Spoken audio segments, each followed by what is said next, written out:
I am Rob Frazier with HDR, and I have been doing this kind of work for around 28 years. I'm a practice leader for Kentucky and Tennessee for traffic and planning, and turn it over to Adam for introductions. Yep, so I'm Adam Hedges. I'm a traffic engineer with HDR. I'm in the Lexington, Kentucky office. I've been doing, I guess, traffic engineering related work, mostly operations-based stuff for about 7 years or so, and kind of did a lot of, I pronounce it as VISM. I don't know if that's my Kentucky accent coming through, but starting in grad school and then kind of working consulting since. So, yeah. All right, well, I'll start us off. We'll be going back and forth a little bit, but we wanted to start with the project origin. And as Adam pulls up that next slide, I just wanted to say thank you for the opportunity to present what we're doing here in Kentucky. We think it's hopefully got some value, certainly value here, and maybe value to others as well. So the project started a few years ago. We were working with the Transportation Cabinet, which is our DOT here in Kentucky, reviewing some models. We were reviewing various simulation models and got into discussions with them about how those models were set up and functioning, and that there are multiple ways to do certain things, and it kind of brought up a topic that they had been discussing on and off over the years of setting standards for microsimulation in the state and making sure that they kind of knew what they were getting. And that led to the to the start of a project to develop guidance here in Kentucky. And so the guidance, the next slide shows kind of the three main purposes of these guidelines. Is model consistency. So that was an issue in some of the reviews that we were involved with, and discussions. So just model consistency, making sure we get similar results, and even if different people are doing the work, and then model accuracy, and then streamlining the modeling process so that it is it's effective, doesn't take too much more time than maybe it should. So those were kind of three goals that the cabinet set out for this project. And then the next slide kind of hits home, especially the first two of those. We reviewed, as part of this effort, we reviewed 10 different models, and that were all Kentucky models, and we looked at how different parameters had been adjusted as part of calibration, and the things, the boxes that are in green show things that were adjusted that fell within the range of parameters that we ultimately are recommending for the guidance. And then things that are in red are potentially outside of that range that we would have, we are recommending in the new guidelines. And you can see that there are very different sets of, things were very different between different models. Some folks changed driving behaviors, many did not. They left them as at the default. So that's the gray. The gray is kind of left as a default. Green is within the range that we have in our draft guidance document, and then red would be outside of that range. And you can see across different parameters, there were some very different things being done with the models. And I will say that not all of them are inaccurate or anything. We don't know the context that all of these models were developed for, and that was made clear when we've been talking with KYTC. They're also anonymous. We don't know who did them. We just kind of looked at the fact that there's some considerable variation, and so for improved consistency, these guidelines will kind of give those ranges to start from, including seed files and things that we'll talk about later. So Adam, what else do you want to add on this slide? I know. No, I think that pretty much covers it.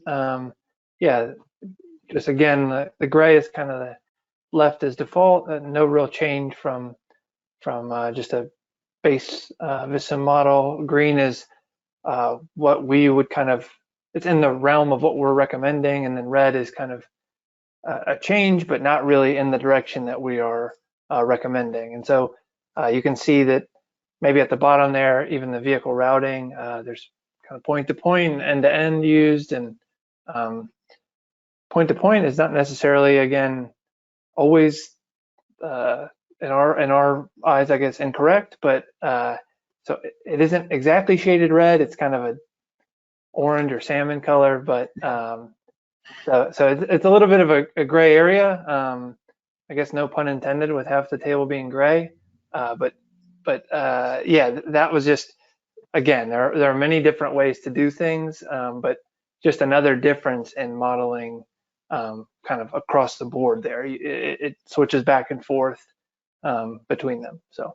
All right, so the next slide, this project focused on VISIM, but it also looked at TransModeler. We reviewed 5 TransModeler models as well. Most of them were left with the defaults for a lot of the key behaviors parameters that we've been looking at, and we just identified that. So for completeness, we want to share with this group that we did look at TransModeler as well as VISIM, and the guidance document addresses both softwares, which those are the 2 that are used here in Kentucky. So not much more to say on this slide, but there are guidance documents like this across the country, and so ours is in development. It's really in draft final form. There are a number of others. At the time that we started this, all the blue show where there were guidance documents. There may be others that are coming online since this map was created, but gives a sense of, we're kind of joining those states that have taken the time to put down how they want simulation done in their state. And the next slide shows a lot of the things that are in those documents as part of the literature review. There's a look at scoping and data collection, and a lot of calibrations in all of them. There's a number of things that are in these documents. Ours covers all of these categories, and then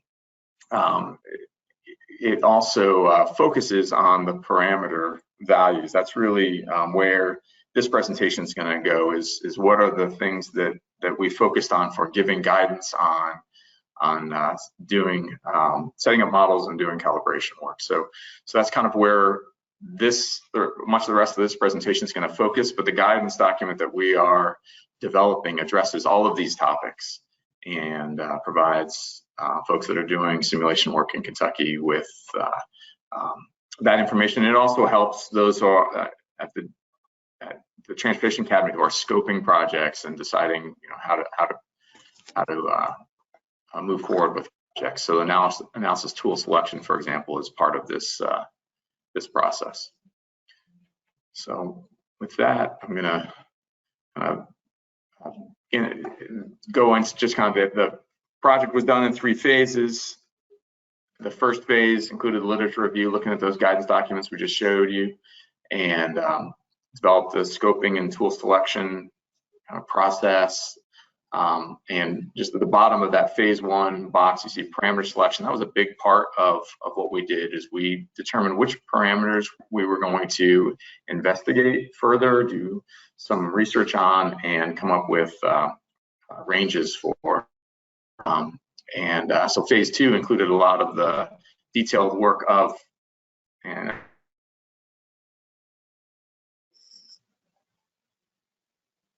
talk about this, about getting information and developing parameter range. We'll talk ranges and how should folks do calibration.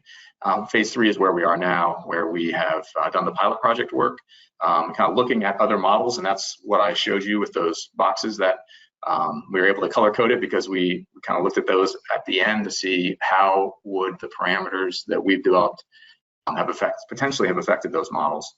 And then we've got the guidance document, and training is coming up here very soon. So that's and with that, I'll turn it over to Adam. Okay, thanks, Rob. Yeah, so I guess just another note here on this slide and the project outline. I didn't include this kind of in these phases, but throughout the process, we've tried our best to try to get feedback from both kind of the software vendors. So this guidance is mostly focusing on Vissim and TransModeler.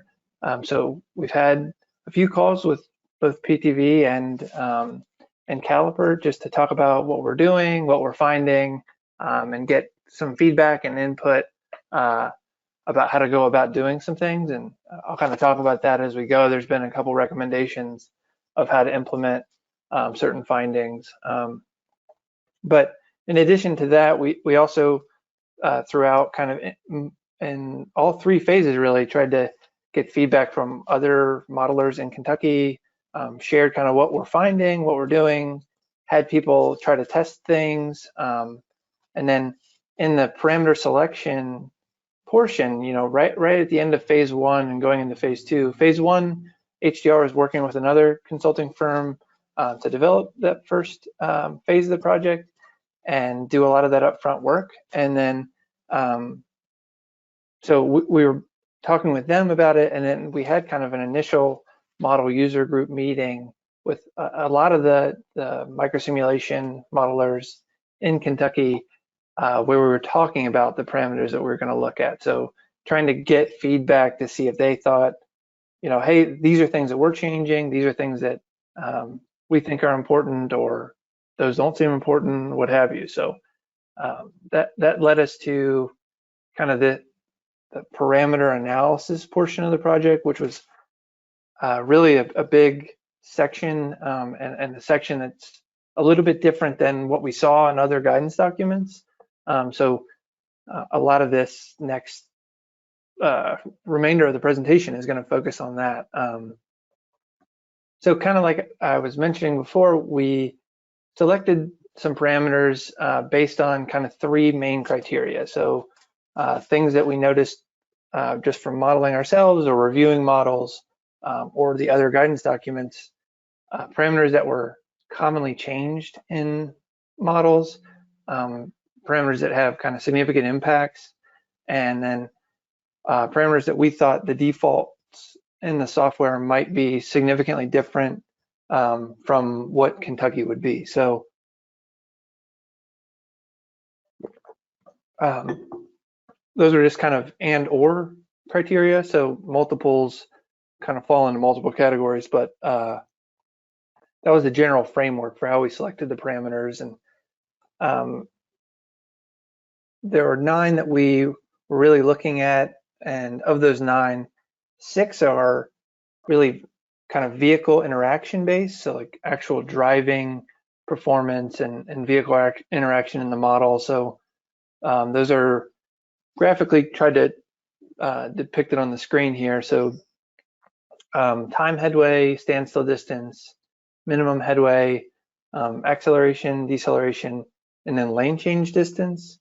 Those are kind of the 6 that you would be able to kind of physically observe, and then the additional 3 to make the full 9 is listed here, but those 3 at the bottom, 7, 8, and 9, are kind of the vehicle speed ranges, so kind of speed decisions, and vehicle fleet composition, and then truck weight to power ratio. Those 3 are more background or fleet associated stuff that you don't really observe between vehicles in the model, but certainly affect the overall outcome of a model. So that's a full list there on the screen. Many of you are probably familiar with these attributes, how they might affect a model. Maybe you've changed them, maybe you've observed them being changed. So they're commonly referenced in other guidance documents, and people provide values or ranges that they would suggest you use. And for this project, we wanted to make sure that it was, I guess, as local and real world as we could. So our real goal was to use kind of real local Kentucky data to generate or validate the existing values or ranges for each of these parameters. So to do that, we were kind of going about it with a few different analysis methods. The main one and the focus for, again, a lot of this topic is the trajectory analysis. So you can see there, we were able to kind of look at those main 6 using trajectory data, and then the remaining 3, we kind of use different data sets for each, but historic speed data provided by KYTC, kind of historic HERE data on a variety of different roadways, VIN data, so vehicle registration data throughout the state, and then just kind of literature research on studies about weight to power ratios. This one was the least Kentucky specific, but trucks are not different in Kentucky. So we thought that was kind of more across the board normal. So to do the trajectory analysis, this was new for me and seemingly new in general. We collected data using drones. So we collected video footage with drones in 8 different locations, both urban and rural, and on arterials and freeways throughout the state. So we try to get a good mix of different types of driving. Not sure how familiar everyone is with Kentucky, but it is, you know, it has a variety of different environments. It has kind of generally rolling kind of terrain, but it's a very traffic engineer thing to say, but rolling terrain, but urban and rural and suburban sections throughout the state. And so we wanted to try to get a good mix to try to get a better handle on what's actually going on. And we did try to provide urban and rural recommendations where they make sense. But I guess the other piece to that is, to me, it was a question of what does trajectory data mean and how do you collect it and what do you do with it? That's kind of a next step beyond just collecting traffic counts or vehicle speeds. We really are looking for the interaction between vehicles in a network. So what is vehicle A's speed related to vehicle B, and what is the distance between them? How is one lane change? How is someone lane changing as it relates to the other? So that was kind of the newest part of this analysis. And again, like I said, we collected data in 8 different locations, and this was kind of a little bit of the process that we used to analyze that. So we had a sub-consultant collect drone data at intersections, on freeway locations, and on arterials, just kind of hovering above a scene like you're seeing here, and then using another kind of software vendor, analytics company, we were able to kind of upload the videos into their system, and they're able to track vehicles in the video frame as they move through. So you can see kind of in that still, and I have some videos here in a second that show exactly what they're able to track. And then from there, we were able to export all that kind of raw trajectory data that is registered to each separate vehicle and time stamped and location stamped, and do some kind of post-processing just using, you know, analysis tools like Excel to try to determine what is actually going on the roadway as it relates to those parameters we were talking about. So the company we used was data from Sky. So hopefully this is loading on your screen, but there should be just a little video playing. And data from Sky, there are a couple companies that do this. This is a European-based company, but we had kind of researched and talked to a few different vendors for this, and they seemed like they had a platform that worked best for what we were trying to do at the time. But there might be additional ones out there at this point. We started this maybe a year ago or so. So as you can see just in this video, it's tracking all these cars as they move through this roundabout. And here is, again, that intersection that I showed before, just a clip. And you can see here, it's kind of IDing cars as they enter the frame, and then giving each one an ID, and then tracking them as they move through. So I'm going to show 3 videos, each of them kind of showing a different attribute to what this data can do. But it has the ability to also be geolocated. So at first it's just like showing you in pixels, but this kind of jumps into translating it to miles per hour or feet per second. But these 3 videos are from different areas of the state. So this is in Paducah, Western Kentucky. This is in Northern Kentucky on a freeway segment there. So you can see it's catching all these vehicles as they enter, tracking them through, and showing their speeds as they change. And then similarly, this is another video in Louisville, Kentucky. So another kind of urbanized area. And this is showing kind of acceleration, deceleration changes, which are very rapidly changing. So that was kind of the backbone for a lot of this trajectory analysis. And that was the first time we had done that kind of work, and it kind of became at a achievable consumer level. So it really could be done on any project at this stage. Obviously, you wouldn't want to do all this stuff that we're doing for this project, but just in general, it was surprising how easy of a commodity that was. But so we use that data, like I was saying, to kind of come up with some initial findings and recommendations for the 9 different parameters. So I'll kind of run through those parameters in general, showing mostly graphs on the left, and then just some general data analysis pieces on the right, and I'll just talk to each one of them. So looking at the time headway, I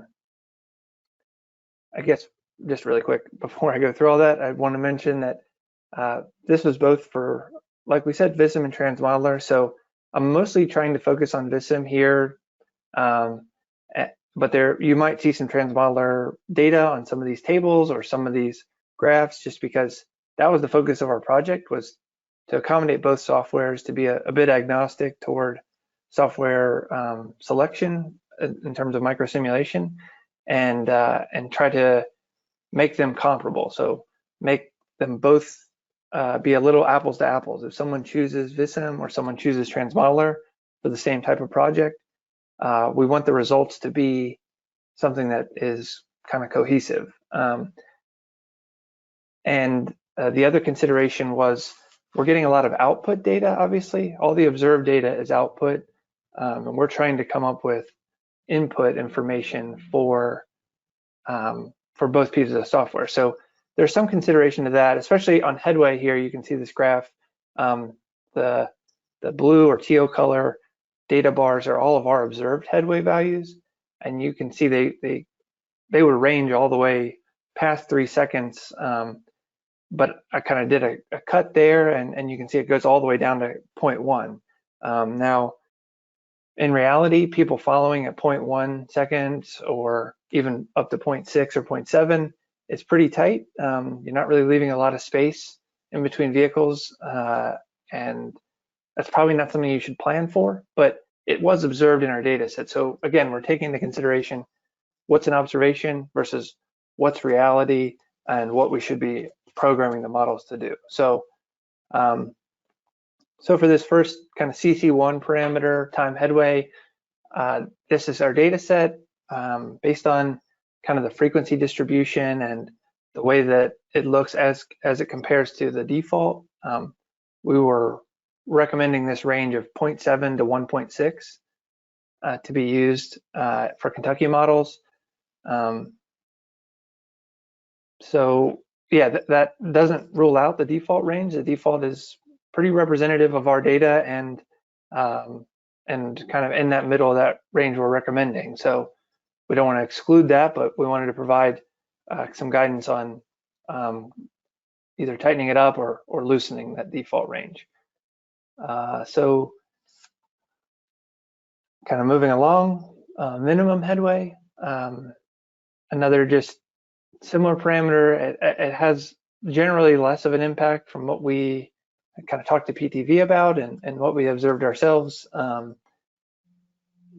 It's only really used in specific lane changing and vehicle interaction situations. So it's not always enabled anyway, but it's just how close somebody would be willing to get in terms of distance. And as you can see, our values are kind of on par with what the VISM default is. VISM default is 1.6 feet. I think that's half a meter. And in our data, we had some of the low end observations were in that 1 to 2 to 4 feet range. So while it's not happening all the time, and while we had a decent sample set, we didn't really see a reason to change from what the default recommendation is. That actually kind of goes right in line for TransModeler as well. They had, there's a time-based, but similar kind of thing. Their distribution was pretty close to what our distribution was. So yeah, it's same information here, just kind of more of a validation of the default values rather than a recommendation for change. So the next two would be acceleration and deceleration. And there are, I guess, a lot of ways you can modify this in the software. We weren't really targeting to modify the default values, so what the vehicles can or cannot do, but we were more looking to modify it in terms of the driving behavior values. So these values of CC8 and CC9, so standstill and acceleration from 50 miles per hour. So to do that, we took all the accelerations from the trajectory data at different locations, so separated them out based on vehicles that were at a standstill, so either at a ramp entrance or at a signalized intersection or entering the freeway from a ramp. So that was kind of standstill versus kind of getting up to speed. So going from that 30 or 40 miles per hour, 50 miles per hour up to the 65 or 70 miles per hour. So you can kind of see the graphs here. Again, our teal lines are the observed data, and we kind of took the high end of that. So there's a ton of data you can see obviously in the standstill that is really on the low end, and it's pretty hard to determine how many of those data points are being blocked by something upstream, whether that's another vehicle or a subsequent light or just other obstructions that are not just pure acceleration. So kind of looking at the maximum values, we had a few out here in like the 9 feet per second range, and then a few in the 4s. So these are just slight deviations from the default values, but I think it does kind of tone down the model a bit and make things less aggressive when they're applied. So and in general, that was kind of our observation. Just VISM and TransModeler modeling in Kentucky.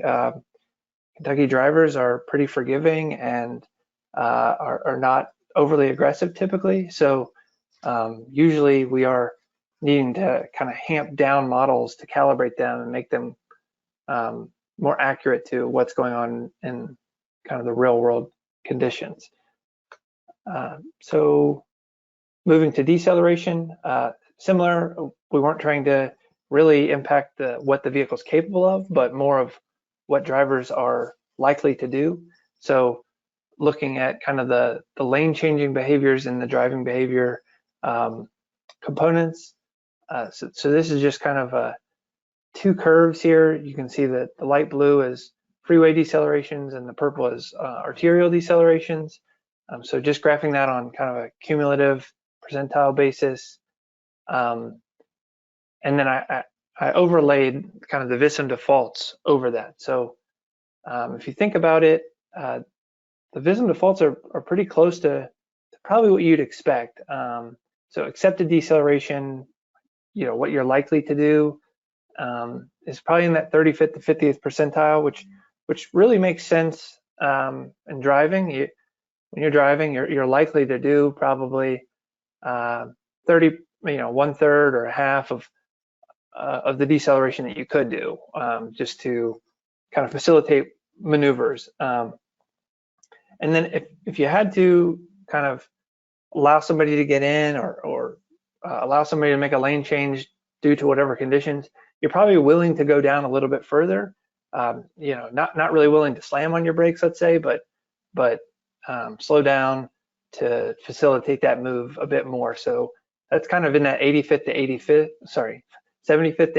percentile range. And then looking at kind of the maximum deceleration, that's really in that 90th to 95th percentile range. So we kind of felt that the VISM defaults are lining up pretty closely with probably what you'd anticipate. And so we use those percentile ranges to develop values that we're recommending in the guidance, of which these default values kind of fall in the middle. So the ranges we're recommending are similar to, but not exactly the same as the VISM defaults.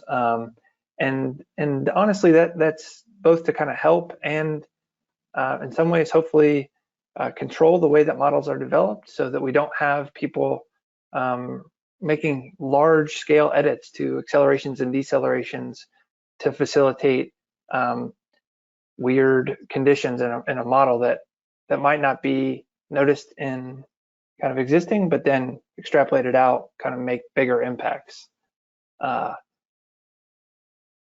So jumping ahead here, the standstill distance. This was one that the default value is a little bit hidden, but it's this dashed red line kind of hovering here. The default in VISM is a kind of a fixed distribution, and the average is at 6 and 6.56 feet or 2 meters.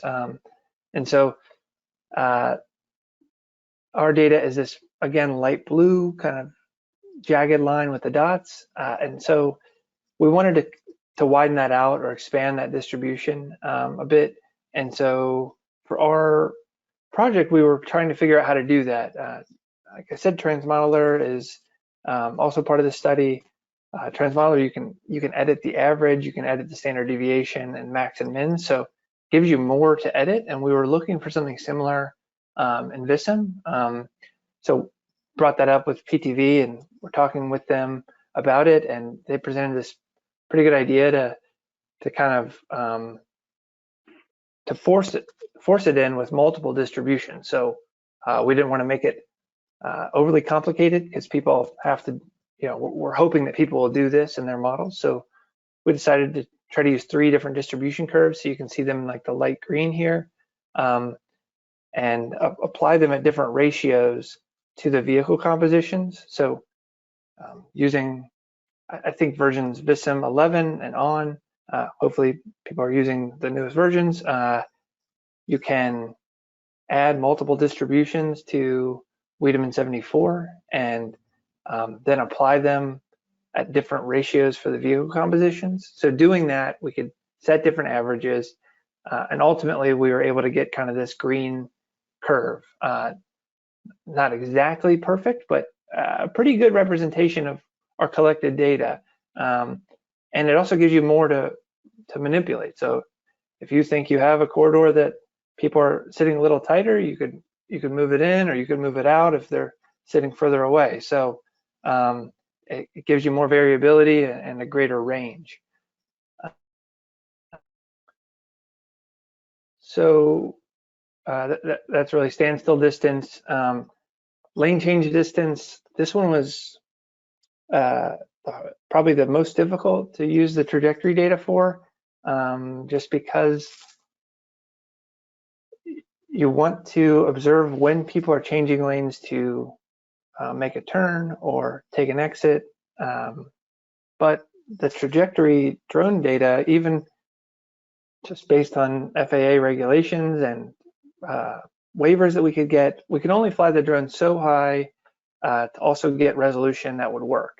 And so we have a few extra flights that were looking down a corridor or along a roadway, And those actually were extremely useful for this kind of thing, just kind of anecdotally observing, okay, this vehicle took, made the exit, or this vehicle turned left, but where did it start, and what lane was it in when it came into frame, or how far back was that, and knowing just in Google Earth you could measure. We pretty much observed that nobody was really changing lanes within, let's say, 1,000 feet or so, and most people were well in their lane further back than that. So people were starting to change lanes maybe in that 1,000 to 2,000 foot range, but a lot of people were in the lane they wanted to be in well in advance of that. This is mostly on freeway segments, but that's where it seems to be most critical anyway. So the default value, this is something that when I'm reviewing a model, I see changed probably the most, or I guess I don't see changed and I'm looking for it to be changed, is the default value is 200 meters or 656 feet, which is pretty tight, obviously, on a freeway section, and maybe is okay for some arterials and downtown grid networks. But kind of based on that observations, we didn't exactly land on this is the end-all be-all distribution, but wanted to provide a good starting point. So we were looking at the defaults in TransModeler and felt that those are pretty good for just kind of if you had nothing else to go on, applying these values. It should be noted that kind of in the guidance document and throughout each section of the guidance and all of our presentations and discussions with other consultants and with KYTC, we are recommending that kind of if you have a local knowledge of a project, that kind of supersedes any of these values that we're providing. So certainly if you know that you're modeling a network where a lane changes, everyone gets in the right lane to exit a mile and a half in advance, then that's what you should be kind of programming. But these are just to provide kind of, again, like a base to get started and to kind of bring all the models closer to center. So yeah, I'll move on to the next one. And this is, sorry, I should have changed slides, but this is, again, pretty much all that I was discussing, with the exception of, I guess, using later versions of VISM, you can apply a distribution. So you don't have to give it strict values, but you could enter a distance distribution in that kind of database and then apply that to your link segments and connector segments as it makes sense. So the next ones are vehicle speed ranges. So travel speeds on the roadway. This graph is a pretty good illustration of what the default values are in both software packages for something like a 70-mile-an-hour freeway, and then based on our observed data, what we would recommend it to be. So we got samples from 50 different roadways of varying context, speed limit, facility type. So I think on the next slide I showed this, but we developed speed ranges for kind of urban and rural roadways. So urban and rural speed ranges for these miles, different speeds and posted speed limits, and then for different roadway types. So we got enough data to be able to recommend those, and those are the most common speeds that we're kind of modeling or that we have throughout the state. Just jump back here to the freeway segment really quick. But for each one, we wanted to have a multi-point curve, so kind of a distribution of 10 data points, so each 10th percentile. And this also helped really kind of hamper down the models. We're slowing the models down for the most part in all cases at all the different speed limits. I don't know if that's just a general attribute of the way that people drive. Again, Kentucky drivers are on a 70-mile-an-hour roadway are not going that far above 70.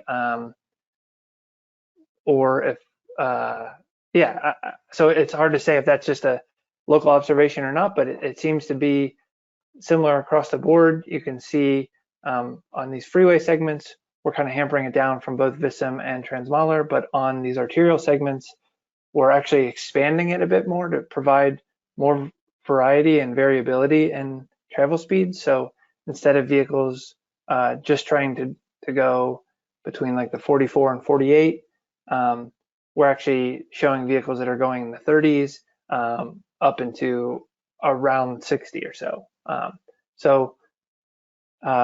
Yeah, this just added another level of variability and control to the models to kind of better distribute the traffic. Vehicle fleet composition, at least again for us and for me, reviewing models is something I observe often, that this is unchanged. It'll just be either just the default or the VISM US fleet default, which actually matches the Kentucky data pretty closely, but or just kind of a very simplified vehicle mix. Someone adds a few 2 or 3D models, and then 1 or 2 cars, 1 or 2 trucks, and then creates a custom mix from that. That's not really representative of what's going on. So we wanted to capture that by taking what vehicles are actually in the state. So using the VIN database, we were able to kind of see that. And the one issue here is that you can see that the trucks are tractor trailers and single unit trucks. So the orange here are not as represented in the Kentucky average. Trucks are usually traversing through. And so we created this graph, but really we ended up creating a little interactive spreadsheet tool that, if you collected data on a route or in an area, you could program in, okay, I have 93% passenger vehicles and 70% trucks, and it would auto update with what the then percentile breakdown should be to best match the Kentucky data, considering all the VIN registration data for passenger cars. So I guess, again, like I said, if I'm reviewing a model and I saw somebody loaded in the US fleet, I wouldn't be too upset about it. It's very close to the Kentucky average, so which is great. But I think knowledge of the US fleet file existing and it being kind of readily available to everybody who kind of has VISM loaded on their machine seems to be limited. We presented this before, and people kind of came up afterwards asking me about, well, okay, I liked what you were saying, but I don't know how to get access to that. I don't think I have that on my computer. And so so just kind of talking about that or adding that in. And then again, TransModeler, not as close, but really the mix there is kind of between the pickups and SUVs and middle performance passenger cars. So just kind of adjusting that mix a bit would probably get us pretty close.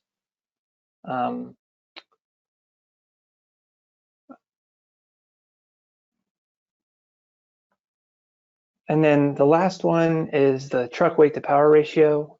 This one was the least local, but we wanted to try to look at this in terms of how it affects the models with regard to truck accelerations and decelerations. That's really the biggest piece to that. So just noticing that sometimes trucks will kind of beat a passenger car from a standstill in VISM. And so at least from our experience, it's not always the most realistic thing. I mean, unloaded truck has a lot of power, but a loaded down truck certainly doesn't. So we wanted to kind of explore that, and we looked at some research, which is most of these curves are based off of that research. And then the VISM default is the lighter green. I know there's a jumble of lines there, but the lighter green dashed line is the VISM default, and the TransModeler default is the kind of darker green. And so based on our knowledge, VISM is by default applying the distributions of weight and power randomly based on a range of values, which creates kind of higher ends and lower ends. So these two spikes here and that's really kind of due to the caps on the upper and lower limits. Those caps kind of then get extrapolated out, multiplied against each other. So we kind of are proposing kind of maybe a more rounded curve distribution, and that would be kind of, again, hampering just down those accelerations. That's our main focus of that, but this would maybe be a more realistic flow of vehicles that are still fully loaded and unloaded, but then a lot of vehicles that are in the middle there. So that was probably a ton of information. Hopefully that makes sense to people that are modeling or have modeled, and provides kind of an overview of maybe a different way to look at how to get parameter values or get parameter ranges using a different set of data, or kind of going pretty in depth. That was an aspect of the project that we were really interested in making sure that we kind of researched thoroughly and got right. A lot of what we're recommending is similar to, you saw, it's close to the defaults in a lot of ways. It's also similar to what a lot of other states are recommending. It's just good to kind of know that that's validated in some ways by data observations. So it is close to real world conditions as far as we can tell. But kind of to wrap things up, I just want to hit on the deliverables for our project. So all this work was done to create a guidance document for modelers and for reviewers and just users of microsimulation throughout Kentucky. So that's the main deliverable, is the finished guidance document, kind of currently under final review, and hopefully will be completed here in the next month or so. But that would contain all of our recommended parameter values and ranges. And then in addition to that, we've created some seed files. So for both VISM and TransModeler, files that people can use, similar to maybe the US default fleet mix, where they could start a file from there, and that would have a lot of the things preloaded in, or if they have an existing file, they could import a lot of the variables to their existing file and modify it accordingly. In addition to a lot of this parameter work, we did want to kind of try to validate it and use it in a practical way. So we did some pilot projects, which Rob kind of hit on in the beginning.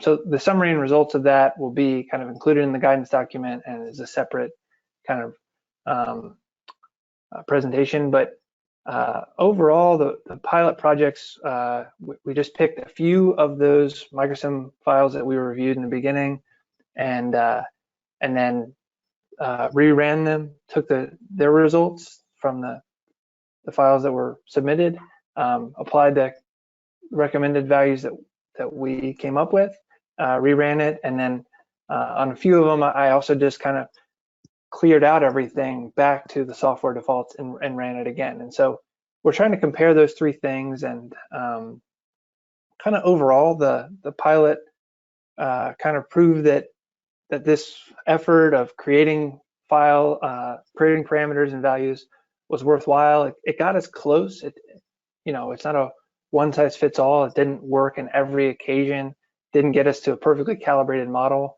but that wasn't really our goal. We were just trying to kind of pull everyone closer to center and kind of ease that last step in the calibration. So aside from starting from nothing, or starting from commonly what I would do here is find an old project that I thought went pretty well. Maybe I'll pull that up and start from that file and then make edits accordingly.